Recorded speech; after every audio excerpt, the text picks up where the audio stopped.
खबर इसी बीच बता दूं, प्रधानमंत्री मोदी सर्वदलीय बैठक करने जा रहे हैं। ये एक बड़ी जानकारी आई है इस वक्त। प्रधानमंत्री मोदी ने सर्वदलीय बैठक बुलाई है। बड़ी अपडेट, बड़ी जानकारी। चीन के साथ सीमा विवाद पर यह सर्वदलीय बैठक बुलाई गई है और 19 जून शाम 5 बजे ये बैठक होगी। ये बड़ी खबर। रविंद्र मेरे सहयोगी जुड़े हुए हैं। रविंद्र, क्या अपडेट, क्या और डिटेल्स?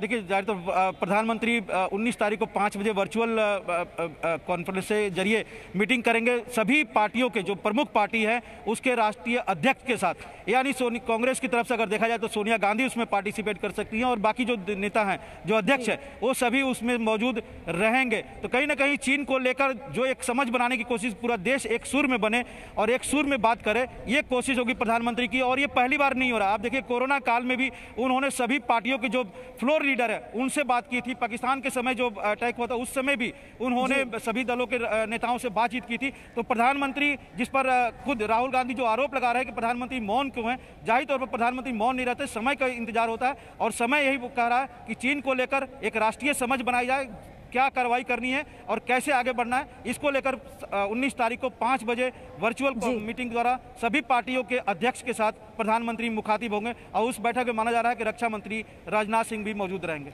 बहुत बहुत धन्यवाद आपका रविंद्र। मैं आगे इस पर अपडेट लूंगी आपसे और जैसे भी कोई जानकारी आएगी। लेकिन एक और चीज ये भी तो है ना कि विपक्ष के वो नेता जो ट्विटर खेल रहे थे, ट्विटर पर अपनी सलाह दे रहे थे, चलिए उन्हें कहने का मौका नहीं मिलेगा। अब देखना ये होगा कि विपक्ष का क्या स्टैंड होता है। एकजुटता की बात की जा रही है, क्या अब वाकई जिस एकजुट होने की बात या मांग विपक्ष कर रहा था कि सर्वदलीय बैठक के बाद एक ऐसा एजेंडा निकल कर आता है सामने या नहीं आता। लेफ्टिनेंट जनरल बीएस जायसवाल लगातार बने हुए, मेरा पूरा पैनल मेरे साथ है इस वक्त। लेकिन सर, अभी क्योंकि अब सर्वदलीय बैठक भी बुला ली है पीएम ने, इस बैठक में मंथन भी होगा। लेकिन अगर मैं आपसे जानूं, आपके एक्सपीरियंस को देखते हुए, अब और किस तरह की सिचुएशन हो सकती है चीन की तरफ से भी और भारत की तरफ से भी?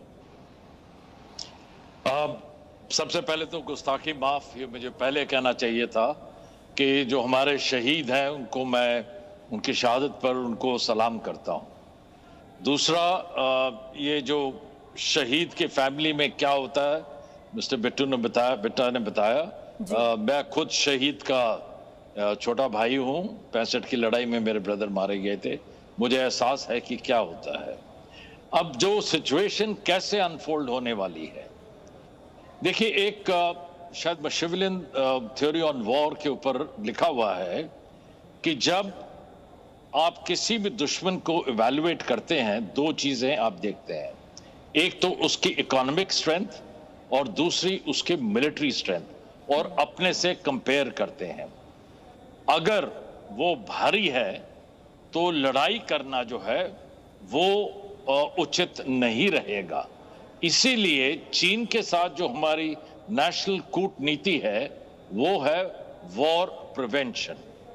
लेकिन इसका मतलब ये नहीं कि जहां मर्जी चीन जो है जो मर्जी वहां से करे। हम उनके साथ करेंगे लड़ाई, और अगर चीन हम पे हमला करता है, क्योंकि उसके फोर्सेस बड़े हैं, मैं आपको बता देता हूं, मैं अरुणाचल में कोर कमांडर रह चुका हूं। अब अरुणाचल असम में ब्रिगेडियर भी वहीं था, कर्नल भी वहीं था। मैं उस सारी जमीन को जानता हूं, लेह की सारी जमीन को जानता हूं। जो कैजुअलिटी चीन की होगी, अगर उन्होंने ऐसी हिमाकत की हम पर हमला करने की, वो मुंह दिखाने लायक नहीं रहेगा।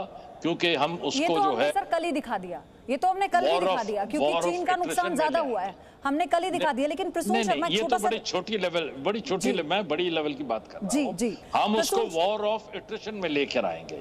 अभी जो है यहां पर जो पॉइंट स्कर्मिश है, वहां पर हम ऑफेंसिव एक्शन लेकर उसको जो है वहीं लोकलाइज करें और डिसएंगेज और डीएस्केलेट करें।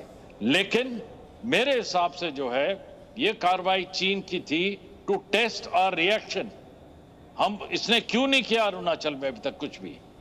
यहां क्यों पहले तैयारी के साथ आया था? वो हमारा रिएक्शन चेक कर रहा है। प्रसून, ये बात बहुत वाजिब है, ये फैक्ट बहुत वाजिब है कि क्या वो हमारा रिएक्शन चेक कर रहा है। दूसरी बात ये भी है कि जब हम बार बार ये कह रहे हैं ना, क्योंकि देश को भी ये लग रहा था कि चलिए बातचीत के जरिए इस विवाद को सुलझा लिया जाएगा, लेकिन इस तरह से अटेम्प्ट कर देना, इसे कैसे माने? क्योंकि जो शुरुआत में बात की, जिनपिंग के अपने अस्तित्व को लेकर जो सवाल खड़े हो रहे हैं